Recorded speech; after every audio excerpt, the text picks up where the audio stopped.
farmers are more interested and aware of the importance of understanding how much fertilizer they can purchase. That's not to say all farmers are enthusiastic to do one, but they understand their necessity. But attitudes are changing, and a lot more farmers are contacting us here in the office early in the year before they buy fertilizer, just checking to see what are their allowances this year and to just seek general fertilizer advice. So that's been a welcome change over the last few years. I'm Deirdre Glenn, your Teagasc Sustainability Advisor, and you're welcome to the Teagasc Environment Edge number 117, bringing you the latest information, science and opinion to improve farm sustainability. In this episode, I am joined by Jack Hyland, Scheme Support Advisor Teagasc, who discusses nutrient management planning, changes to regulations, improving economic efficiency, and maximising profitability by reducing unnecessary expenditure on fertiliser and improving crop output. Jack, you and I will be chatting about a very important and timely topic today, nutrient management planning. You're a specialised advisor based in Teagasc and Kilkenny. Can you tell us a little bit about your work and your experience in nutrient management planning for farmers? Yeah, so I work as a schemes advisor based in the Teagasc office in Kilkenny. I've been completing nutrient management plans for farmers for varying periods over the last 10 years around the country, be it nutrient plans for farmers in the GLOS scheme or nutrient plans for farmers applying for nitrates derogation. So in that period, I've dealt with a lot of different situations and I've learned a lot during that time. Yeah, so I suppose you've built up a good relationship with farmers and dealing with farmers and seeing what their expectations are over those years as well, haven't you, Jack? Yeah, no, we've built up good relationships over the years here with clients in Kilkenny. They're getting used to nutrient management plans and just becoming more familiar with the whole concept of fertilizer planning. Brilliant. So what are the basic elements of the nutrient management plan? So a simple nutrient management plan consists of soil samples that are in date at the farmer's land area, stock numbers, tonnages of meal fed. Then in a bit more detail, it can consist of a liming program, and it will also give farmers maximum amounts of nitrogen and phosphorus that can be spread on the holding. In addition, for derogation farmers, the nutrient plan also goes into detail about animal housing that's available on the farm over the winter period. Yeah, so it's a pretty technical document once it's been established. So tell us also about what's going on in the world of nutrient management planning. It's constantly changing. It's constantly in flux. What's going on at the moment? Yeah, you're correct when you say that. At the minute, we're very busy here. We're making plans at the minute and meeting with farmers on a daily basis. Nutrient plans have become a bigger part of a farmer's toolkit for running their farm in recent years. It's primarily due to changes in regulation and the increase in the cost of fertilizer. Farmers are just more conscious of fertilizer usage and allowances. Yeah, so I suppose some farmers, like derogation farmers, it's compulsory really for them to have a nutrient management plan, whereas others, it's not compulsory, but it will be in their best interest to maximise on efficiency and fertilizer usage and slurry usage on their farms by having a plan in place. 100%. For those farmers that aren't in derogation, they could come to us with a query and a soil sample results page with them. But really, we can't actually give them advice unless we sit down and complete a nutrient plan for them. There's just so many variables. So in your mind then, what really has changed in nutrient management planning over the past few years, Jack? In my opinion, I think the biggest change came in 2022. There was new regulations introduced, which brought a lot of changes. The most impactful, I think, was tougher rules around the spreading of phosphorus on lands that are in tillage and tougher spreading of phosphorus allowances for farmers with a grassland stocking rate of over 130. So basically, to get a phosphorus allowance on tillage land, you needed a soil sample showing the need for phosphorus. And the same for grassland farmers with a previous year's grassland stocking rate of over 130 kilos of nitrogen. There'd be no phosphorus allowance unless you could show us in the soil result that the land needs phosphorus. And both of those are not standalone allowances. They're subject to a whole farm phosphorus allowance in both instances. So that's where the nutrient plan would come into play. Yeah, okay. So Teagasc have a cutting edge system to account for the complexity of nutrient management planning. Can you tell us a little bit more about our nutrient management planning system? Yeah, Teagasc have a very modern and professional nutrient management planning system. It's called NMP Online. It's an excellent resource for us advisors. It's constantly evolving and adapting to ever-changing regulations. So if I just put in the correct information relating to a farmer, it'll give me a very accurate um, information regarding nutrient allowances for him. In addition to that, the system can produce color-coded nutrient maps for phosphorus and potassium, which are a very good visual aid for farmers to help them understand their soil fertility on their holding. It can also show farmers risk points for nitrogen and phosphorus losses on their land, and it can also go into details about soil type and go into details about the varying nutrient demands of different crops. So really, it's an excellent resource for both us as advisors and also farmers.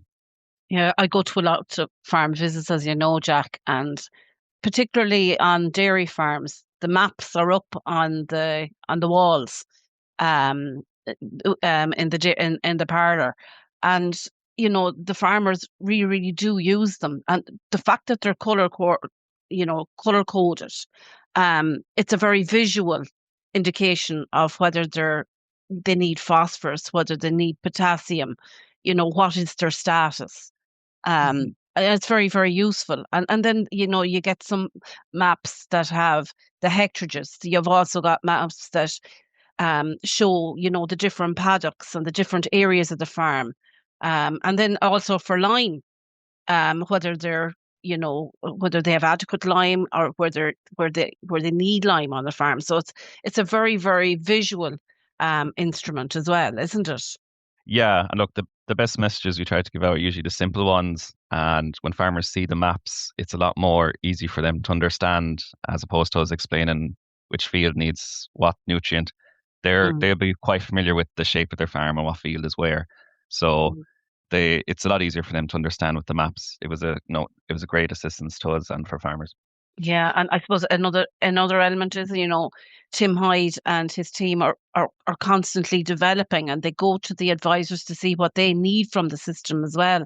And in my role, they've developed, they've pulled across the PIP maps, which are able to identify areas, critical source areas on farms, or areas where, phosphorus losses could happen or potentially happen, or nitrogen losses or nitrate losses could occur on a farm. So even that, um, visibility and those resources are fantastic for giving a holistic picture for farmers in respect to nutrient management planning on a larger scale as well, which is fantastic. So, Jack, what are farmers' attitudes? Have the attitudes changed to nutrient management plans? Like, some people could see it as a chore, I suppose, and other people are kind of like, yeah, this is fantastic. It's a brilliant resource. And they actually utilize them and go into them in depth, and they look forward to doing them on their farms. Yeah, so really it's a mixed experience on the ground. So maybe in the past they were viewed as more of a burden that maybe had to be done as part of a scheme, for example, the GLOS scheme. But nowadays, with the introduction of the fertilizer database, more of a focus on sustainability and the cost of fertilizer, farmers are more interested and aware of the importance of understanding how much fertilizer they can purchase. That's not to say all farmers are enthusiastic to do one, but they understand their necessity. But attitudes are changing, and a lot more farmers are contacting us here in the office early in the year before they buy fertilizer, and just checking to see what are their allowances this year and to just seek general fertilizer advice. So that's been a welcome change over the last few years. And I suppose the fertilizer database has put more of an emphasis on all of that as well, and accountability for farmers as well, hasn't it? Put more cognizance on the whole nutrient management planning process. Yeah, 100%. Now that farmers have to give their herd number when they buy fertilizer in the local merchant, they're just a bit more conscious of how much they're buying. Yeah, fantastic. So, what types of clients are availing of nutrient management plans, Jack? A wide variety. The most common we would deal with here is intensively run dairy farms partaking in the derogation scheme. But we'd have a lot of well-stocked beef farmers that might be partaking in acres. A lot of them do nutrient plans, and it's quite popular for tillage farmers too. Fantastic. So we kind of get in a little bit more into the nitty gritty of the nutrient management plan. So, like, what affects a farmer's nitrogen allowance, phosphorus allowance, or K allowance on a farm? Yeah, so for grassland farmers, there's a lot of factors that influence the nitrogen, P, and K allowances. If you take nitrogen, for example, some of the important factors there would be last year's grassland stocking rate, this year's land area, and whether they apply for nitrates derogation. But there's a lot more variables there. For phosphorus, again, on grassland, they're influenced by many things. This includes reseeds, last year's grassland stocking rate, tonnages of meal fed to stock, the phosphorus indexes, is there peat present on the land? Are they availing of the peat build-up scheme? Does the farmer import or export slurry? Do they spread slurry on low index soils for phosphorus? So look, there's many factors there for phosphorus, and then for potassium on grassland again, it would be what are the relevant indexes for potassium? How much silage is grown on the farm, and how is the slurry utilized on the holding? Is it spread on fields that are low in potassium? Can they receive potassium? Can they receive slurry those fields? And then I suppose for tillage farmers, there's a nitrogen index then, which is different for when compared to grassland farmers. There's a nitrogen index for land that's in continuous cropping. That's based on cropping history, which dictates nitrogen allowances. There are other nitrogen allowances then for land that was recently in permanent pasture. For phosphorus allowances in a tillage situation, again, depends on the indexes, the crop type, previous crop yields, whether there's peat soil present, and what level is the pH can also be a factor too. For potassium in tillage situations, again, depends on the soil indexes, crop type, and whether straw is being chopped back into the soil. So just given all the variables, there's a lot going on, but due to the nutrient planning online system that Teagasc have, that can all be accommodated for in the system. Fantastic. And then what's the minimum frequency for soil sampling required for a nutrient management plan, Jack? So it would be 4 years once they're taken after the 15th of September in the relevant year. So, for example, soils taken in October of 2025 are valid for the next 4 years. So that would be 2026, 2027, 2028, and 2029. And then there's also a maximum area for soil sampling allowed under the nitrates derogation rules. Yes, so the rules for soil sampling are that soil samples must not exceed 4 hectares in size, which is approximately 10 acres, but they will accept a sample up to 5 hectares in size where the soil sample is a uniform sample and where the cropping history of that land for the previous 5 years has been similar. Another very important factor to take into consideration is how soil samples are taken to ensure that they're a representative sample of different land parcels within the farm. So, how would you advise farmers to take their samples?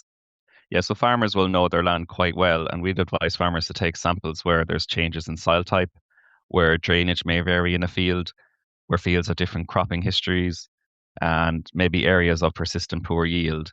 Um, and then we'd also just say take enough samples to cover the lippus area of the parcel. So there's a good few different reasons why we might say to farmers, don't be afraid to take an extra sample or two in these fields. Absolutely, And yeah. I suppose just a reminder when you're taking soil samples with the soil sample core to take 20 samples in a W shape to a depth of 10 centimeters. Yeah, so it's very important to get a very, very good indication of the field, go down to the correct depth and, walk in that W shape. Stay away from areas around troughs or well-trafficked areas as well, where there might be a buildup of nutrient within the area too, isn't it? Yeah, correct. Any of those kind of abnormal areas that might be influenced by tracks or cattle. Yeah, they could throw your the soil findings. How does the nutrient management plan address the risk of nutrient leaching, do you feel, or runoff in areas with high rainfall or even indeed sandy soils? Yeah, so you mentioned earlier about the holistic approach to farming. The nutrient planning system has PIP maps, and that stands for pollution impact potential maps. And we can show farmers which parts of their land are prone to leaching or prone to overland flow, also known as surface runoff. So, look, in general, sandier or light soils are more prone to leaching of nutrients down through the soil profile, whereas poor draining clay soils, where water might pool on top of the land, will be more prone to surface runoff of nutrients to waters. Yeah. Not only are you using those, but I'm using them now as part of my role, and it's it's great to see when you go out on a farm or you go on a farm visit and you've got these maps with you, and in particular where you haven't been there before, and you show the farmer the maps, um, where there could be potential runoff or critical source points on an area of land, and the farmer's like, "Oh, that's right, I never thought of that," or they can also show you areas where is a critical source point that actually hasn't been mapped too, which is great. How often should the nutrient management plan be updated to reflect the changes in cropping patterns or livestock numbers? We'd advise annually for most farmers. Take, for example, if you're a tillage farmer, crops will rotate, which will result in changing allowances. If you're a cattle farmer or a cattle finisher, meal tonnages may vary from year to year. Farmers may lose or gain land from year to year, and soil samples could go out of date in the meantime too. So there's many reasons just check in every spring with your advisor. Fantastic. And how should the timing of fertilizer application be planned, say, to minimize the risk of nutrient runoff and also maximize crop uptake? I suppose the simple message here would be if the crop isn't growing, the plant won't uptake the nutrient.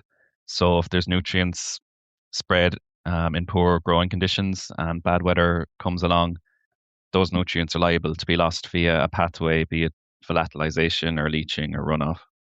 And that's something that are always Teagasc advisors are always trying to drive home to farmers.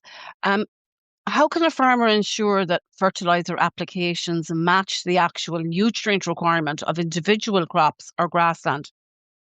So when they're doing a nutrient plan with us, they can sit down with us for an hour or so and we can go through the cropping history of an individual field, the relevant soil sample, and what current crop is being grown there. And that as a whole can give us an accurate indication of what that individual crop or field needs. Brilliant. And then what are the key considerations for applying fertilizers on land with low phosphorus, for example, or potassium levels? I suppose the starting point is check the pH of the land. So if there's a lime requirement there, we'd be advising the farmer to address that first. That might free up some of the nutrients that are unavailable. And then when that's addressed, we focus on providing enough P and K to grow your crop, and then aim to build up those levels by adding additional sources of P and K, be it slurry or chemical fertilizer, to build up the reserve in the soil. Fantastic. Also, when you lime land, I might just note we should wait 2 years until taking another soil sample. It can take up to 2 years for the lime to work after spreading. Okay. Okay, that's good to know.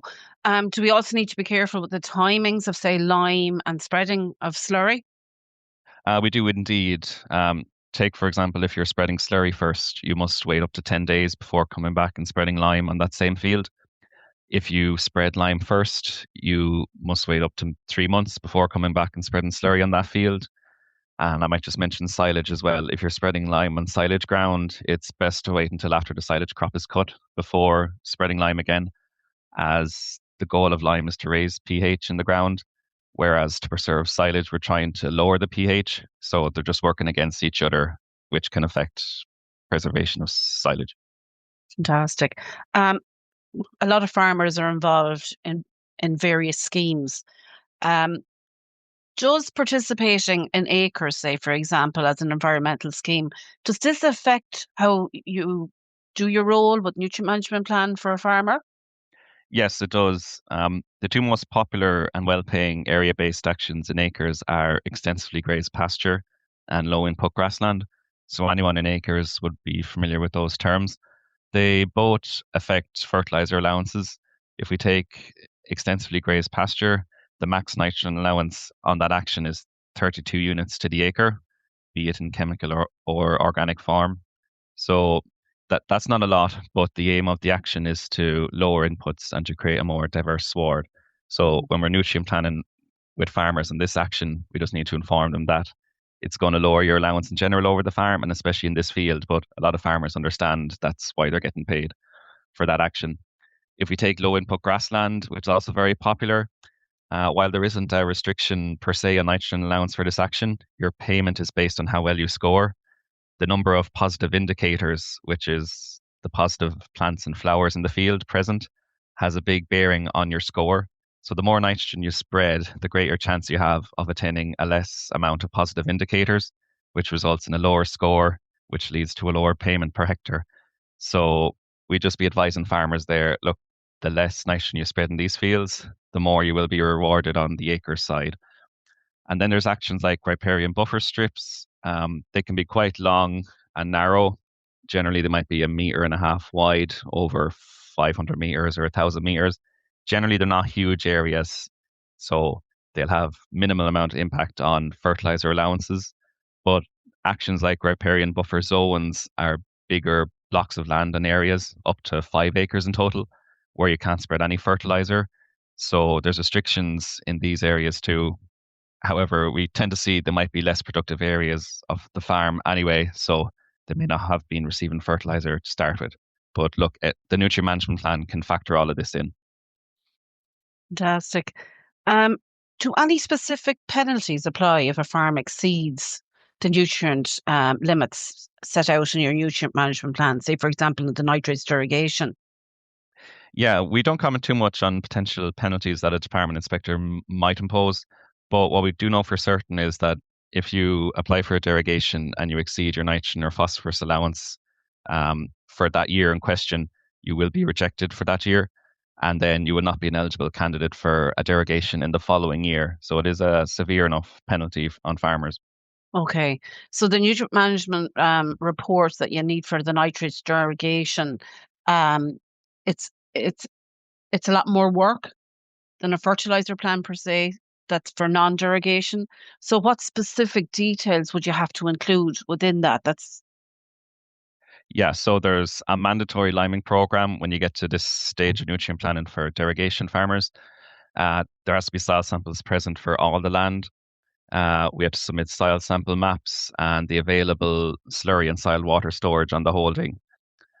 We also go into detail about how these nutrients are allocated across the farm to maximize efficiency and increase availability of nutrients and lower losses. So we just go in generally a bit more detail than your standard nutrient management plan. yeah, okay. And then, what are the liming requirements under the nitrates derogation, and how are they integrated into the nutrient management plan? Yeah, so they've changed again in recent times. So if you're a derogation farmer or if you're a farmer with a grassland stocking rate of over 170, but you export slurry to keep your whole farm stocking rate below 170, you're required to spread the required amount of lime within 2 years of the issue date of the soil sample. Where that amount is greater than 2 tons to the acre or 5 tons to the hectare, you have to spread at least that amount. So they're just being a bit more forceful in spreading the lime upfront in the first 2 years. Okay, okay. And lime is one of the cheapest nutrients that there is out there to rectify your soils Mhm. based on your No, pH. it is indeed. And to be fair, I think farmers are becoming a bit more conscious of that too, Yeah, around I here think anyway. so. Yeah, definitely. There's deadlines as well, so you're very busy, Jack. For applying fertilizers, say, and there's a close period under the nitrate irrigation. Would you like to just make a small comment on that? Yeah, so there's different close periods depending on what zone you're in. And there's also an additional 2 week buffer of 10 meters when spreading slurry at either end of the close season. Okay, and then have there been any other changes, say, for irrigation requirements for farmers in recent times? Well, look, a lot has changed. If you compare it to, say, 10 years ago, where to be eligible for derogation, it was a lot simpler. You needed adequate slurry storage, a nutrient plan, soil samples, a farm sketch, a soil sample map. It was just generally a bit more straightforward. There was a few other things, but in comparison to nowadays, there's a mandatory liming program, there's compulsory training days, there's grass measuring, crude protein restrictions, um, there's fencing of water courses from livestock and mandatory inclusion of clover and red seeds. So there's just a lot more angles to a derogation applicant nowadays. Okay. And how does the presence of, say, a habitat or a designated area like a Natura 2000 site, SAC, SPA, does this have any effect on a fertilizer, on your nutrient management plan? Yes, it would, and it can be habitat specific. So take, for example, I came across an SAC last year in Kilkenny, where they weren't allowed to spread any chemical fertilizer in order to maintain the SAC. So it really can vary from SAC to SAC, and we just have to do a bit of research on that specific Yeah, SAC. yeah, yeah, And definitely. while not specifically SAC, might just be worth noting that there'll be stricter buffer zones for farmers farming along the rivers Barrow, Slaney, Nore, and Blackwater from 2028 onwards. These farmers will also be subject to a 5% fertilizer cut in those areas. So it's just something to keep in mind and see how it develops over the next year or two. Yeah, so more regulations coming down our way. Yeah. How can farmers participating, say, in multiple schemes? So if you're in an organic situation, and you're doing nitrate derogation as well, um, how does how do you resolve the potential conflicts in fertilizer planning with the two? Yeah, so the easiest way to do it is just come in and do a nutrient plan with us. It's a tricky enough area to balance nutrient management there. If you take, for example, an organic farmer might be partly organic. They could have 100 acres and 70 acres is organic and 30 acres is conventional. So there's kind of two separate holdings within the one, the conventional and the organic holding. From a nutrient management point of view, these are treated as two separate holdings. So the organic farm will have its own nitrogen and phosphorus allowances. Those allowances just won't be available in chemical form to the farmer. And whereas the conventional part of the farm can continue to run as normal. So look, it's a mixed bag and a tricky enough area to work in, but we can help you out there. Fantastic. And how can a farmer get a nutrient management plan, whether they're derogation or non-derogation, completed by Teagasc? And what would you specifically need of them in a consultation? Yeah, so the start point would be to contact your local advisor. They might complete it themselves or they might pass it on to one of the scheme advisors in that office. To get the most out of the plan, you'll need to provide us with the most recent soil samples, give us a map indicating what fields they came from, provide us with the tons of meal that were fed in the previous year. So for doing a nutrient plan this year in 2026, you'll have to give us the 2025 meal fed out from the merchants. They're usually quite good at providing statements. You'll have to tell us what crops are going to be growing this year and what's the land area for the coming year. And there's a few more bits and bobs of details. So if you arrange an appointment with us, we can facilitate completing a nutrient plan for you. That's The cost of doing one is €240 at the minute. great. And that's very, very good value considering all the work that goes into it. So thank you, Jack, so much. You're very, very busy and very, very well informed. And we're lucky also to have the nutrient management planning online system to facilitate you and also our farmers. Thank you, Jack. No problem, Deirdre. Thanks a million for having me on. You've been listening to the Teagasc Environment Edge podcast, signpost to farm sustainability. For links, tools, and the latest research, head to teagasc.ie and search the Environment Edge. Thanks for listening, and join me, Deirdre Glenn, next time.